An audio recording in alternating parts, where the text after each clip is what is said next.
Hi, I'm Steven Schinder. And I'm Dan Schinder. Welcome to the Yesshift podcast, where we talk about... Wait, what do we talk about again? The band Yes. And there's so much to talk about with their many shifts in lineups and the mental, emotional, and spiritual shift their music can evoke.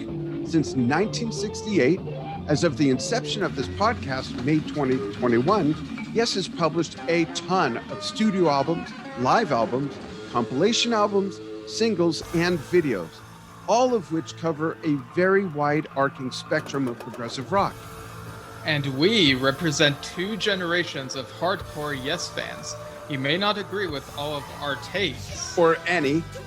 The same way we don't always agree with a lot of the silly stuff so-called Yes fans post about on social. And that's okay. With a history like Yes, having spanned so much music and time, there are always going to be different perspectives. And we are here to share ours, comment on things we see online, and invite you to be part of it as well. Yeah, we welcome your comments on posts of these episodes on social, as well as reviews on our podcasting platforms. You can also send comments and suggestions for topics to yesshiftpodcast@gmail.com. That's spelled with two S's, just like Yes Songs and Yes Shows. So welcome to episode 1. Steve, let's, I guess, start out by telling them what this is all about. Well, we should start out by telling them who we are. So Steven's my son. It's a father and son team. And Steven is a hardcore Yes fan since, well, we'll talk about that in a minute. But Steve's also a novelist, and he's also written a few reviews of Yes albums. Where have some of those been picked up, Steve? So a couple years ago, like around the time of the 50th anniversary of the first Yes album, so I guess that would have been 2019, I decided to review each of the studio albums. I think I actually did a review of ABWH first because that anniversary came up in like June of that year, like the 30th anniversary. I almost said 20th, but I'm like, wait, the 80s are a longer time ago than that. Good like math. I keep forgetting, but yeah, I like went through all the albums, and then eventually like From a Page came out toward the end of that year, so I got to review that as well. And yeah, it was an interesting journey. I published those on this website called vocal.media. Like if you just Google Steven Schinder vocal and Yes, I guess you'll probably find them. But yeah, and it was a really interesting exercise re-listening to all of them. Like I already knew the albums very well, but actually putting to the screen, like typing out my thoughts in a way that I could convey them to other people, like how the music makes me feel and where certain songs kind of fall a bit short for me. Like it was just, it was like a weird but interesting thought exercise, I guess. And didn't Yes publish a couple of your reviews or something, if I remember right? I know that Oliver Wakeman, I think he linked my review of From a Page on his website. So I think on his website there's a section where maybe it lists his discography. One of the things is From a Page, and my review is like among them. And yeah, that's pretty much the only thing as far as I'm aware. But I have gotten some interesting feedback from, well, one of the biggest like most meaningful bits of feedback was from Michael Sherwood when he was still around, when I shared my review of Union a couple years ago, and he said, "This is the most fair review of Union I've ever read," or something like that. And it was just a very humbling thing to hear from someone like him who was involved in the process of that notorious album. Yeah, the late, great Michael Sherwood, Billy Sherwood's brother. And I just reread that review because you just recently put it out on your Facebook page, because it was the 30th anniversary of The Onion, which I can't believe how quickly that went by. And Stephen also works behind the scenes at Drum Talk TV, the largest online media company covering the world of drumming, which I happen to be the founder of Drum Talk TV. And I also have a social media marketing company that Steve also works for. And I coincidentally play the drums. I've been playing the drums as this is being recorded. 51 years. I should be a lot better. But I've seen, yes, quite a few tours since the first In the Round Tormato tour in 1978. I've only missed literally like 2 or 3 tours since then, and saw many of them multiple times. And my first recollection of hearing Yes and becoming a fan goes back to 1971 when an older cousin turned me on to Fragile. I know what your first fall in love with Yes moment was, Steve, but I don't know if you remember, because you were like 2.5 or something. So do you remember? I know that you've told me the story of how you would sing Heart of the Sunrise to me as sort of a lullaby. So that goes back to when you were an infant. Yeah, I used to rock you to sleep in my arms singing Heart of the Sunrise. Right, but like the earliest things I remember as far as Yes is concerned, like I grew up on the Yes Years documentary. Like we had the VHS of that, and I think we may have possibly had 9012 Live as well. I'm not 100% sure, but I knew that at least for the 9012 Live snippets that appeared on Yes Years, I would like I would like act like the musicians, like put on maybe a blanket, sort of like a cape, like what they would wear on the stage there. And like at the time, Owner of a Lonely Heart was my favorite Yes song. And looking back, that's kind of weird to me, because as I've grown older, I've like Owner of a Lonely Heart, I feel is like maybe overplayed compared to other Yes songs I think are much more complex and whatnot. And it's like I know that song had to happen so that they would be successful in the 80s or whatever, but it's just weird to think that lots of people know Owner of a Lonely Heart, but not these Ritual. 20-minute, like those 20-minute epics. And like I dig the epics. Like yeah, the time flies by like listening to those longer songs because they're that good. Yeah, it's just like there's a lot of casual pop music fans that don't even know Phil Collins is a drummer and was one of the greatest drummers in music, not just progressive rock music, but fusion, jazz, and of course all his solo stuff. But there's a part of this story that you don't remember. So I don't know how old you think you or remember being when you talk about watching Yes Years in those clips, but an event way precedes that, when you were like 2.5 years old, and Steve's 27.5 now. And when you were like 26.5. Oh, okay. Oops, sorry. Yeah, so you were close.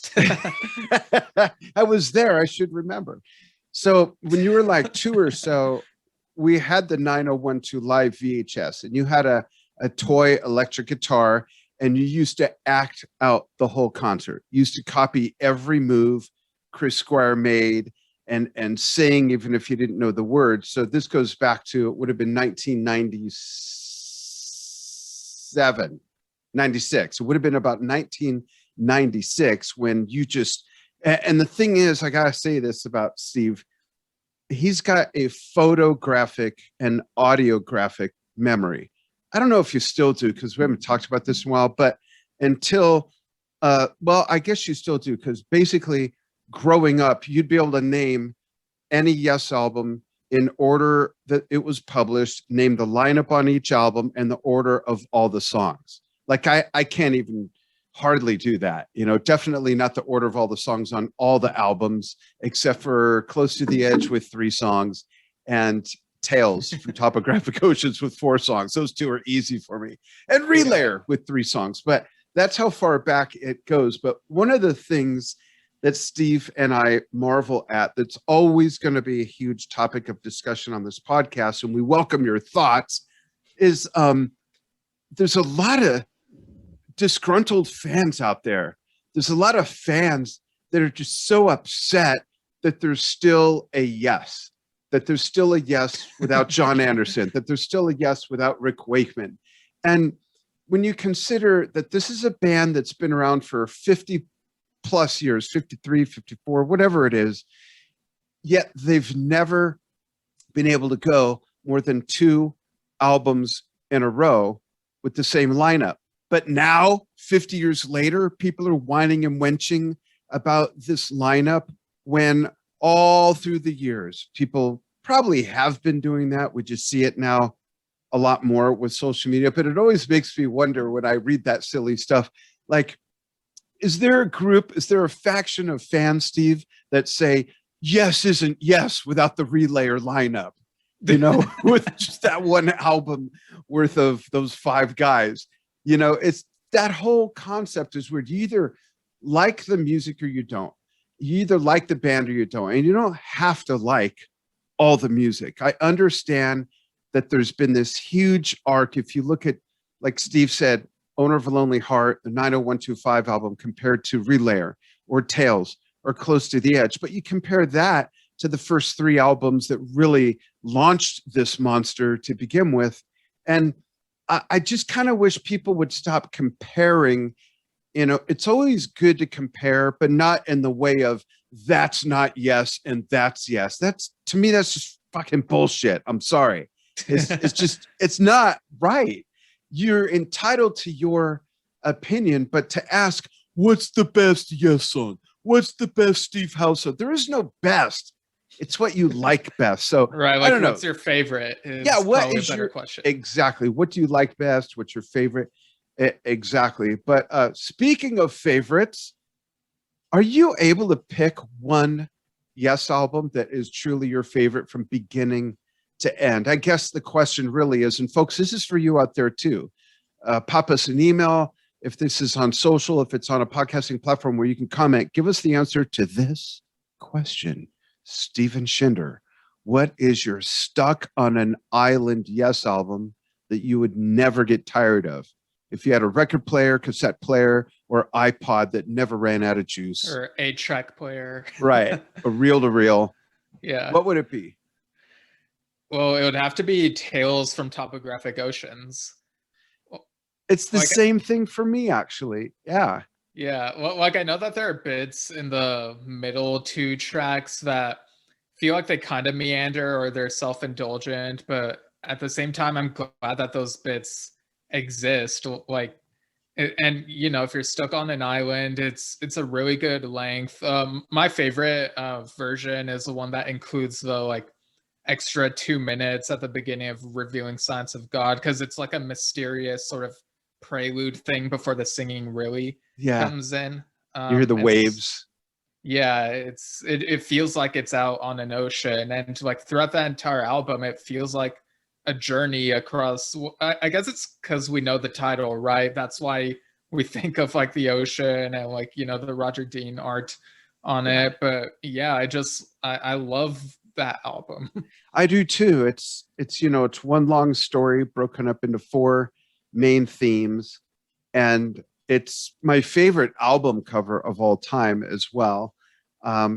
And for me, I first heard it when it came out, so I was 12. Oh, I give Steven's age. I'm 58. And and it felt like it was one of those experiences, folks. I'm sure you know what I mean when I say it felt like I had been there before when I heard it.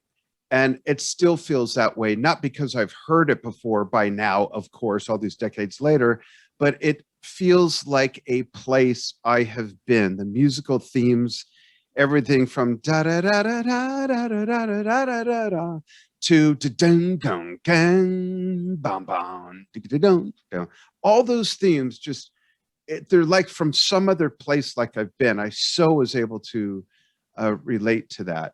And folks, we'd love to know what your Stuck on an Island Yes album would be. Feel free to chime in as well with your favorite Yes album cover. What's your favorite Yes album cover, Steve? Oh, that's a tougher question. I know that it's not the Tails cover. Like it's a beautiful cover, but at the same time, I feel like there's probably some other Roger Dean Yes album cover that I probably prefer. Would it just be out of the studio albums, or would it be live Anything. albums as well? Yeah, I think anything goes when it comes to that. Okay. Boy, that's a tough one. I don't know if this is my absolute favorite. Like it probably isn't. It's just like something that's coming to mind. But I really love how the Keys to Ascension 2 cover has like the purple instead of the Yeah, blue. It's like there's just some I really love the color purple, so maybe that's why. me too. I didn't think But of that album. Tails is still my first. That's much more modernized, and the vivid colors are awesome. Yeah. yeah. I know like the Relayer album cover is cool as well. Like it feels very Lord of the Rings-esque. And I think we learned like within the past year or so that it is like kind of Tolkien Yeah, inspired. So it's like, oh wow, we were right on the money. absolutely. And what's interesting about that album cover, even though Close to the Edge has elements of this, but not nearly in as great a detail as Relayer, is that the Relayer album cover is fairly monochromatic. You know, it's a very narrow color scheme. It's all whites and bone colors, and there's a little bit of beige in there.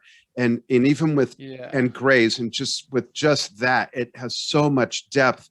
And somehow, like to me, when you unfold Close to the Edge, when you look at the outside of Tales from Topographic Oceans, when you look at Relayer, it totally represents the music.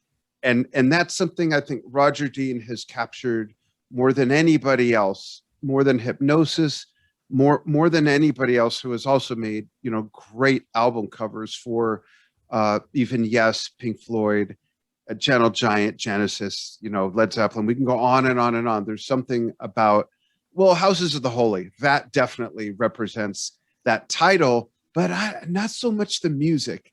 So that's something I've always marveled at with Roger Dean's artwork, just how absolutely connected he is. And it still blows my mind that they, once they used Roger, that they ever deviated from that. And I know there's been reasons, but I don't approve of any of them. I mean, before we move further, I'm looking at the cover art for From a Page again, and I think that also has potential to be like my top one. Like it does have blue sky and blue water, but I just really love the way the rocks and the sailboat type of thing are illustrated on there. So like even in recent times, Roger Dean's still got it, which like that's great. Yeah. So here's a trivia question.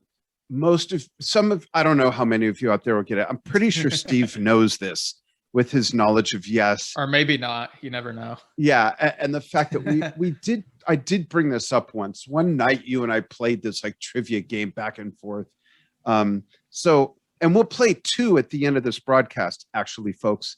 But what two members of Yes, what two musicians who have been Yes Men have recorded an album, who have recorded music together as partners, not one guesting with the other, but never played together in Yes in any way, shape, or form? Do you know who that is, Steve? Is Bill Bruford and Patrick Moraz? It is. And I used to have both of their albums, which I loved, but I loaned them to a keyboard player in a band. And like most keyboard players, I never got it back. And I should repurchase those. And I saw the tour. I remember I saw them at the Beverly Theater in Beverly Hills, California. I grew up in LA, and it was just the two of them, just drums and piano. And that's the name of one of the albums. Or is it piano and drums? I hope it's drums and piano, because drums should always go first, and then everyone else is part of the backup band. But anyways, yeah, you got that right. So what other two Yes members never recorded an album together, but played together on an album? Oh, there's another pair, you say? Yeah, and there might, but it Um, wasn't like the same dynamic as Bill and Patrick. But there are right, two. because I know Billy Sherwood has worked with pretty much everyone. So I don't know if you're thinking of one of those albums that he's I produced was and gonna had say like, that there's probably more than one, but I'm thinking in terms of two Yes musicians who recorded music together, but did not collaborate together on a Yes album. okay, was this one? I think Alan White and Bill Bruford were both on Rick Wakeman's Six Wives of Henry VIII, maybe? Or maybe you're thinking of like what the Well, 1976, 75 solo albums. I feel like there were a couple so instances there as well. it wasn't the Bill and Alan and Rick dynamic because both Bill and Alan recorded Yes music with Rick. Right. But I'll give you this hint, and for you out there, folks, see if you get this. The hint is that one of those three guys is one of the guys I'm referring to. Which guy is it? And then who's another guy? And this doesn't include collaborating live, right? Correct. On a studio album. They never collaborated together on studio music. Okay, I think the answer you're looking for might be Rick Wakeman and Trevor Rabin on Return to the Center of the Earth. Ding, ding, ding, ding, ding. You're right. Yeah, Yep, that's it. Like I know that there's that ARW stuff they tried as well, but it never got off the ground, unfortunately, other than that one radio song. Right. And I had to clarify and qualify because they're both on the Onion, but they did not collaborate together. Union. They're both on Union. Yeah. But they didn't collaborate together. They never were in the studio together. They're not on the same songs together. So that doesn't count. Right. Yeah, I think with ARW, they even said they had trouble getting the like new music together because of trouble getting in a studio together even. But anyway, that it is what it is, I guess. I know that like this is almost not a fair question. I'm going to ask a question for Steve and for you folks and for myself, and this is in no way intended to minimize any other lineup of Yes, because I think I could speak for Steven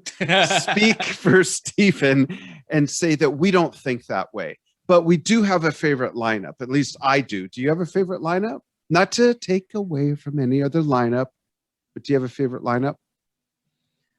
Studio. It might be the same as yours, but like at the same time, I also don't really think of favorite Yes lineups that much, just because I guess with that sort of thing, I kind of like to go against the grain and just like think of stuff I like from each of the lineups rather than say, oh, this one lineup is the best lineup, because I know that like your favorite, not best. Right. Yeah. I mean, yeah. But yeah, I don't know if I have a favorite, but there's that one lineup that I've heard more than like others could just because they've had more like content together. And I think it's your favorite lineup. So yeah. Alan, Steve, Chris, John, and Rick. Right. Yeah. To me, that's the classic lineup. I think that's how what most people would agree to. But again, that is not to take away from the very first lineup or anything else that Bill's done. It doesn't take away from the current lineup. It's just that lineup has most of my favorite Yes music. And it's, I guess, the lineup I've seen play live the most. And each of those guys are at the very top of my favorites as far as musicians at what their instrument is. And that's not to take away from Bill Bruford. It's not to take away from anybody else. So it's a difficult question to ask because I don't want to seem hypocritical, but what we're not saying is what we see a lot of on social media is people saying, yeah, it was never Yes once Rick left. or it was never yes once John left, or it was, if that's how you feel, that's okay. But there is no right or wrong. That's just your opinion, and that's okay. But you should never, in my opinion, put that out there as in disrespectful manners. That musicians are people too, and they have feelings, and it's just I know that sounds corny, but they put their heart and soul. And I just want to chime in on one other thing, and then Steve, please chime in on that and this next issue. I've also seen fans say, when they perform live or record, they should think of the fans and do this, that, and the other thing. And, in any art form, you should think of the fans last. You should be the artist you are first, and you'll attract people who that art form you put out resonates with. And I just saw a great video clip on TikTok of David Bowie saying exactly this, that once you start giving into exactly what you think the fans want, it's not your art form anymore. And I do think it's fair to say, hey, we're going on tour. Let's mix in these classics because we know they want to clap to that, sing to that, dance to that, just groove on that. But when you're recording, when it comes to music, new material, writing new material, it's got to be for the artist first. So what are your thoughts on both those things? Comment on whatever order is easiest. Well, I think that when it comes to that sort of stuff, like playing the favorites as well as like playing what you want to play, I think it needs to be a balancing act. Like, you mean live, right? Performing. Yes. Yeah, that I agree. And I also want the take on studio wise. Do you think you should consider the fans at all, or just do your thing? Well, I'll get to that in a moment after going through like the live stuff. I think with the live stuff, one of the I mean, not trying to criticize too hard, but I think we can agree that sometimes Yes have been too comfortable playing some of the same songs in the set list. That, like, I've seen All Good People, Roundabout, even And You and I, like, as much as I love that song, like, you could like swap it out for something that hasn't been played as much, like maybe something more obscure.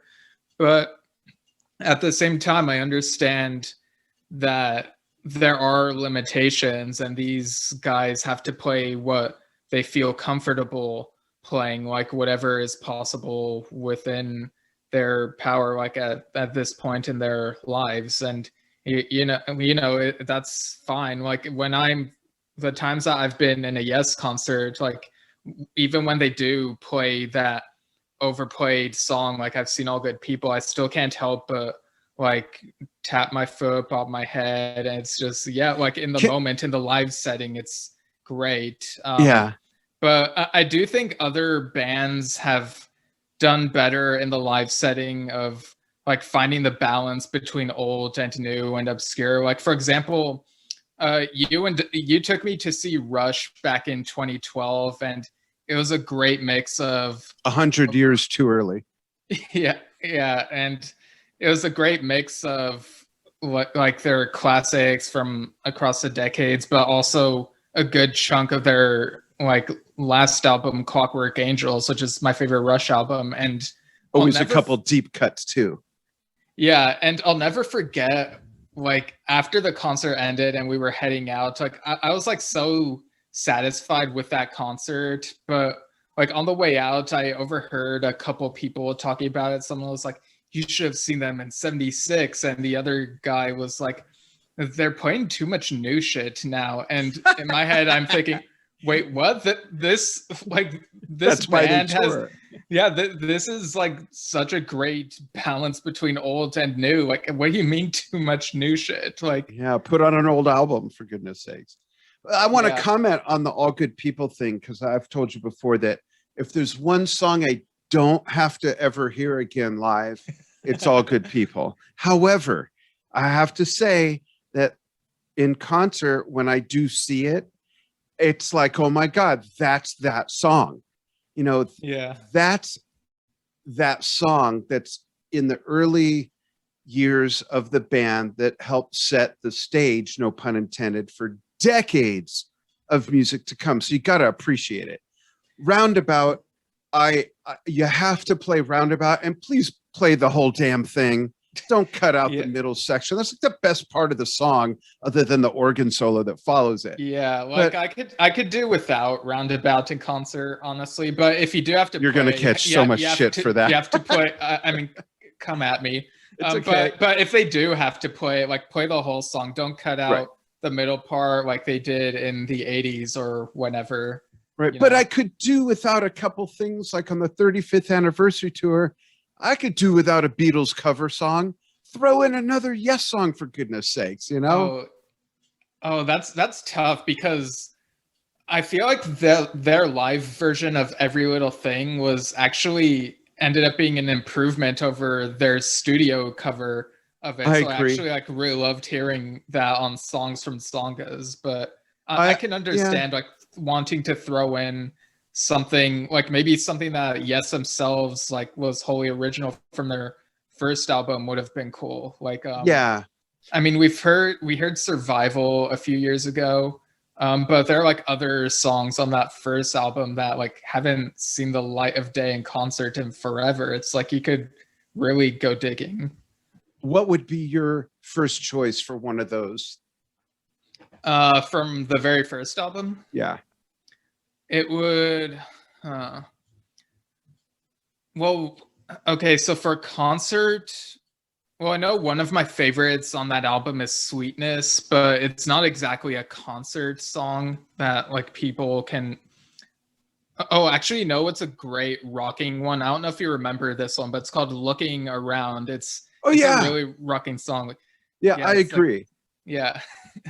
Yeah, that would be cool. When you were talking about Balance and their mix of songs, one of the things that surprised me when I saw them for the first time on the Tormato tour is that they had such commercial success at the time with Going for the One, yet they only played Awaken from that album on the Tormato tour. And that really surprised me. I expected to see Going for the One, which was a single. I expected to see Parallels. I expected to see Wondrous Stories, or at least one other song from that album. And it wasn't there. But did they play Turn of the Century on that tour? No, they didn't. I don't think they did. No, they didn't. So that surprised me, you know. That was like, what? I mean, to be fair, Awaken is a huge chunk of that album. It is. And it's probably my favorite. See, I hesitated. That and Revealing Science of God are my favorite Yes songs. And Ritual's right there too. Little note about Ritual. When I first heard that, again, I was like 12 or whatever. And in Ritual, during the drum solo, and there's all those weird like voices. And then a friend of mine and I acquired a bootleg version of that tour, and it had those voices are even more amplified, and that scared the crap out of me. That stuff. It was spooky. It was agitating with the tick tick tick tick tick tick tick tick tick tick constant. It was like, what's going on here? Yeah. But those are some of my top songs when it comes to the more the epics and esoteric stuff. Yeah, what song? Here's a trick. Oh, go ahead. Did you finish answering all those other questions? I lost track. Yeah, I just realized I still needed to answer the studio question, but I also have like a little Going for the One related anecdote. Okay. So I guess I'll answer the studio thing first. So when it comes to recording new music, I think that Yes, and pretty much any other artist should feel like they shouldn't feel obligated to make it sound a lot like whatever is the fan favorite. Like, you know, if you're an artist, you want to experiment, and if there's something that's calling to you that you're very passionate about, like, see where that takes you, and like try out new stuff. But also, when you create that new stuff, take a chance on it and showcase a good chunk of it in the live setting. So yeah, it kind of goes hand in hand, I guess. I agree. There's what has come out in music in the last 65 years proves that there's an audience for everything. Yeah. And it doesn't always have to be the same people, album after album after album after album, that you're pleasing. Genesis has shown that. Yes has shown that. So, and what's your going for the one anecdote other than the fact that there are actually no Yes members on that recording? Wait, what? Okay. So, well, I guess, well, for those who don't know, a few years ago, I studied abroad at University of Sussex over in England. And during like this, like the lockdown stuff and whatever, some of the like clubs from that school have gone on Discord, and one of them is Album Listening Society. And today I decided to join one of their sessions. And so they had this playlist on Spotify. And one of them mentioned the Buggles, but mispronounced it as the Bugles. And so, so like in the voice channel, I was like, wait, don't you mean the Buggles? And the person was like, whatever, they're just a subset of Yes to me. And I'm like, oh, whoa, I love Yes. And like we hit it off because like didn't realize there was like other Yes fan. And so that was fun. That's And like great. the next song on the playlist was Going for the One. And yeah, and I think we both agreed that like Awaken is our first or favorite song on that album. And I was like, Going for the One is actually my least favorite song on that Really? album. Like even though it is a rocking song, and as a score, I gave it like an 8 out of 10. Oh, wow. So you mean 8 being number 1 being best or 10 being best? 10 being best. Okay, so you give it an 8 out of 10, but it's not really favorable song. But the live version from that tour and from Songs from Songus, the live version of that song is great. I just love it. And I love the lyrics to that song. It's very uplifting and positive, which is rare for a Yes song. Yeah, it's a great song. I just prefer the other songs on the album. So what's your second favorite on that album? My second favorite after Awaken would probably be Turn of the Century. Cool. That's a beautiful song. Sad story, but it's a beautiful song. Yeah. So here's what my other question was going to be, and folks chime in with this. And when you answer this on social or you email us, put the question in, like instead of just naming the song in the comment, we won't have context of what you're answering. So what is a song that to your knowledge they never played live that you'd love to hear or see them perform? If it had to be just one, it would have to be That Is from Keys to Ascension 1. Oh, wow. That's not what I thought you were going to say. That would be a great one. Wow. That's making me rethink my answer. Yeah. I think I know which song you were going to go for, but go ahead. You probably do. Which one? Were you going to say Miracle of Life? I was. And the interesting thing about it is that's my second favorite. Well, I don't know if it's my second favorite lineup, but that is from my first favorite lineup. Yet the Miracle of Life is something I would love to see live. I love that song. But that is great too. And I'm having a senior moment. I'm entitled. What's the other studio song on that album? Be the One. Yeah, that's a great song too. I like that song as well. Yeah, they're both pretty long ones, but they're so good. Yeah, and I do wish that they separated the studio Ascension stuff by itself and the live Ascension stuff by itself on 2 separate releases. Yeah, that was just so wacky the way they did that. Yeah, like we've talked about this off recording, but I think one of the ideas they had was that the studio stuff for Keys to Ascension 2 at least would be a studio album called No, like spelled Know.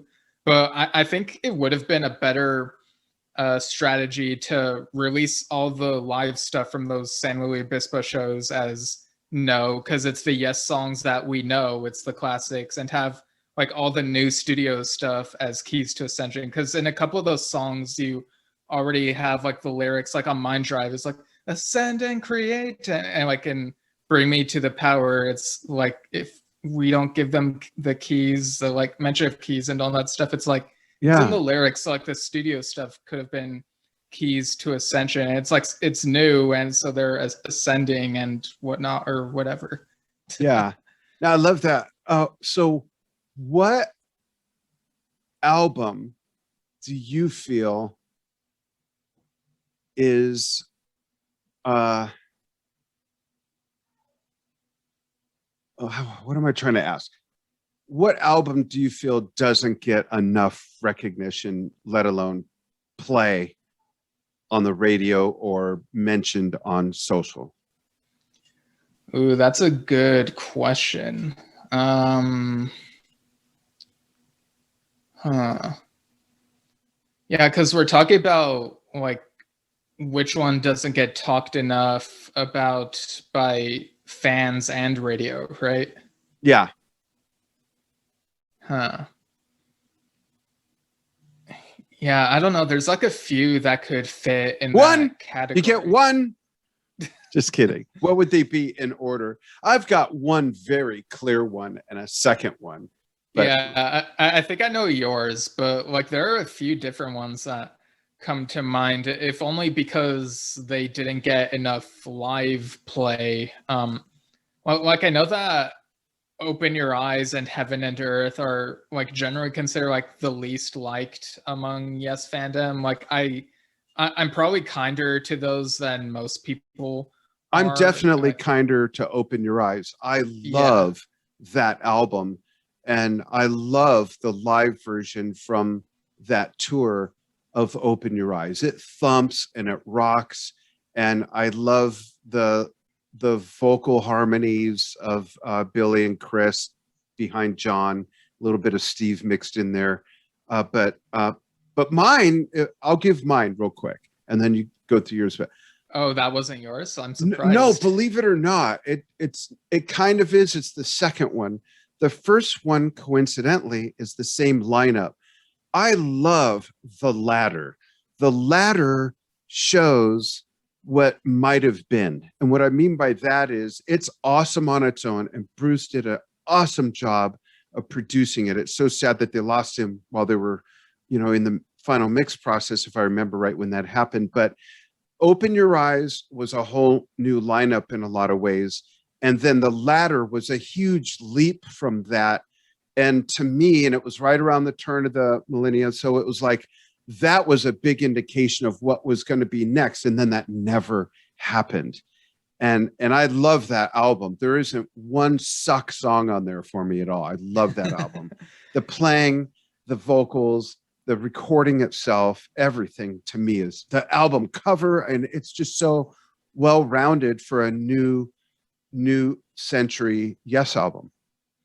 Yeah, like I guess I wasn't thinking of The Ladder because it got a good amount of live play at the time. Like they selected quite a good number of tracks from that album when they took did, but tour. both those albums none of those songs ever saw the light of day after The Ladder. Well, except for not Nine Voices on the 50th anniversary tour, but that's about it. Yeah. But other than that, they nailed those songs live as well. They all held up. It wasn't like, sometimes you hear a band on album, then you see them perform it. It was like, that was kind of empty. They didn't have all those other parts, or it wasn't like that. They filled it up nicely. And I know that having Billy, another guitar and a fourth harmony voice, and not that he was always the fourth, but an additional, it held up live very well. So what's yours? What's your forgotten Yes album? Or the ignored Yes album, or the redheaded stepchild Yes album? Nothing against redheaded stepchildren. Yeah, I mean, I've already mentioned Open Your Eyes and Heaven and Earth, and I guess like the Keys stuff could count as well. Like it's the stuff that should have been its own album, but wasn't until like that one compilation, Keys Studio. Yeah. And you know what? I think I'd even say Union. Like there are tracks on there that would be great to be reworked for the live setting, or like even like some of the versions that are on the album itself would be cool to hear in the live setting, Yeah, that I agree with that. Cool. So, hey, folks, we're going to wind it up with a couple games. And this first game I've named without Steve's approval, so hopefully he'll like this. I call it Antithesis Yes. Not antithesis, but antithesis Yes. And these are songs that are the antithesis of each other. So Steve and I'll take turns each naming.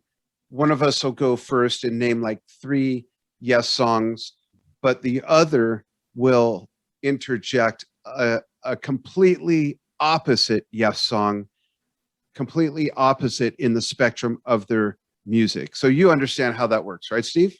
Yeah, and Okay, I do really like the name. Like you were able to work yes into that. okay, That was cool. good. Cool. So, and then you'll love the next one. So, Okay. antithesis, yes. My first song is what do you think of the antithesis yes to Sound Chaser? Okay, so Sound Chaser it's very jazz and fusion. So, oh boy, oh boy. Well, I guess since it's very rhythmic and very fast, it'd have to be something that's maybe slower and gentler. And I know that like To Be Over is like right after that, but I think it could go even gentler by saying soft as a dove. Ah, that's definitely the Yeah. antithesis yes of Sound Chaser. How about if I say, well, let's take their biggest single, Owner of a Lonely Heart? Okay, so Owner of a Lonely Heart, it's very commercial and it's poppy, but weirdly it feels to me like it stands apart from some of the other songs on that album because it doesn't feel as rocky to me. Like it feels kind of like there's empty space in it, like the studio version anyway.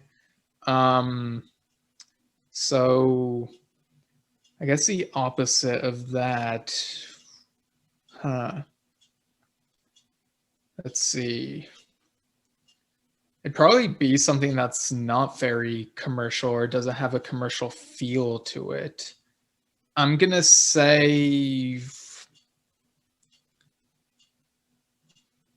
hmm, I'm gonna go with Give Love Each Day from Magnification.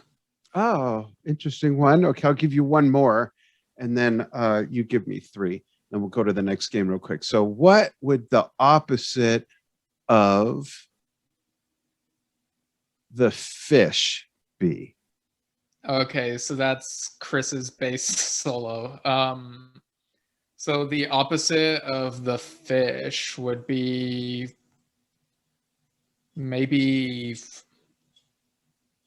the Steve Howe solo Masquerade from Union. So, in one way, I see that as lateral because it's also a solo song, but musically, it's totally the opposite. So, that's a good Right. one. Cool. You give me 3, and then we'll move on to another fun yes trivia game. You can play this with your friends, folks. Okay, so what would be the antithesis of Run Through the Light? Uh, Strangely enough, I'm going to pick something from that same album, Tempest Fusion. Yeah, that makes sense. Yeah, even though it's the same lineup, same album, but it is totally, and that shows even within one album how opposite they can go. Yeah. Okay, so what would be the antithesis of Release? Relayer. I mean, Gates of Delirium. Oh, really? Yeah, because to me, release. I don't know how it did in the UK, but it definitely has like that commercial appeal. Everything on that album was short, so it kind of falls into that area for me. Whereas Gates of Delirium is, it's just another long storytelling epic. Yeah, I There's mean, nothing predictable about it, like release kind of is.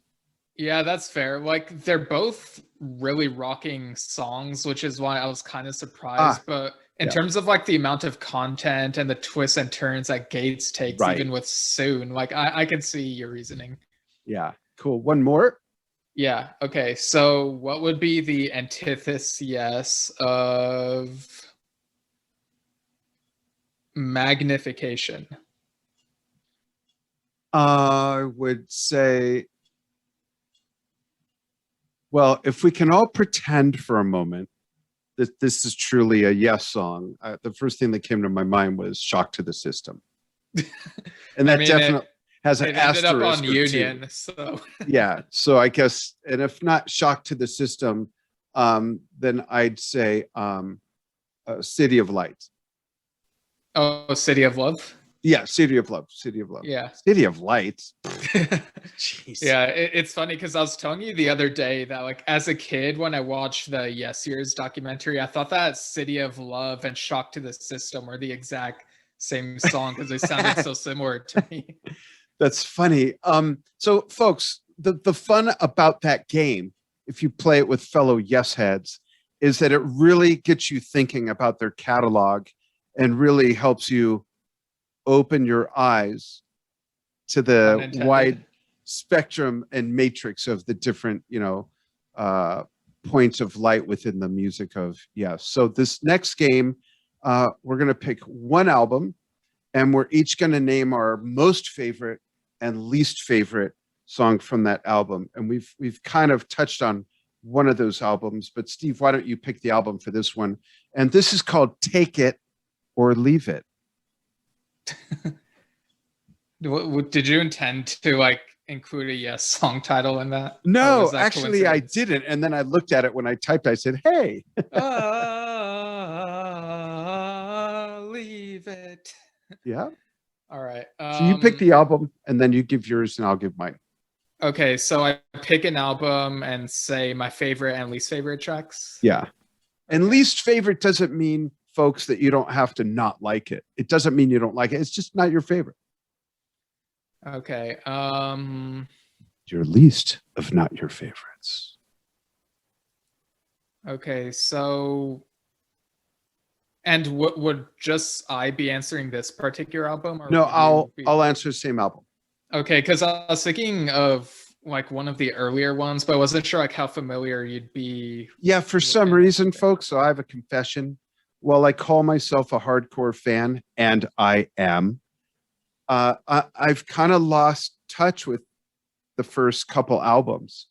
And even the third album, I'd have to look at it to go, oh, yeah, that's on there. So maybe we'll save that for the next episode. I'll brush up a little bit. Oh, okay.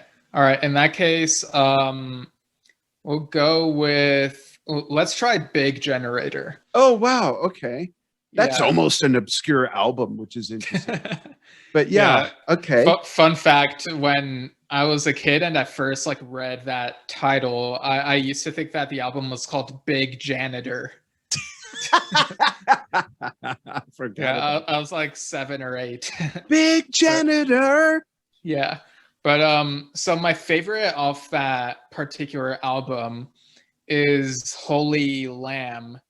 Like I just like, I know it feels more like a John Anderson solo and it's song, also the most different song on that album from like it feels like it could fit neatly with some of the classic Yes stuff, but I just like, I know all the lyrics to it and I love that it conveys a message of hope. And it's like when you listen to it, or at least when I listen to it, I think of nighttime and how tomorrow could be okay. So yeah, it just has a really spacey feel to it. Like listening to that song is like a spiritual experience for me. Cool. Yeah. So yeah, Holy Lamb is my favorite off that album, but my least favorite on Big Generator.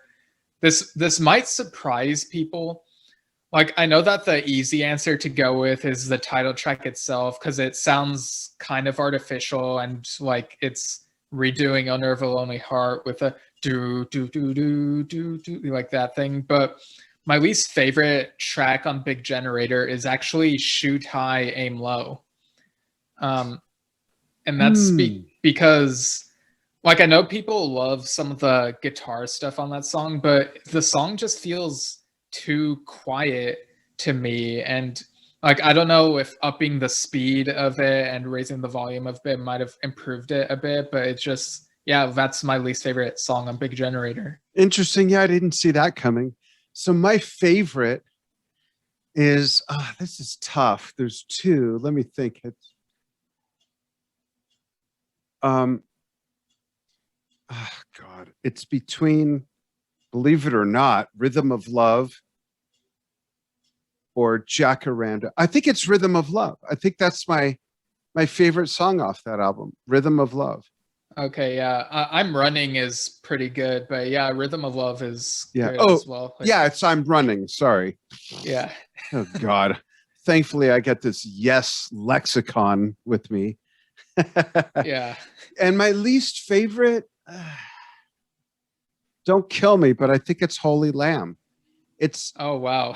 yeah, I know. Sorry. I mean, I think it's, to me, I know that they've had some really wide arcs within an album, like Madrigal on Tormato, but to me, Madrigal totally fits. To me, Holy Lamb just doesn't, it's so displaced for me.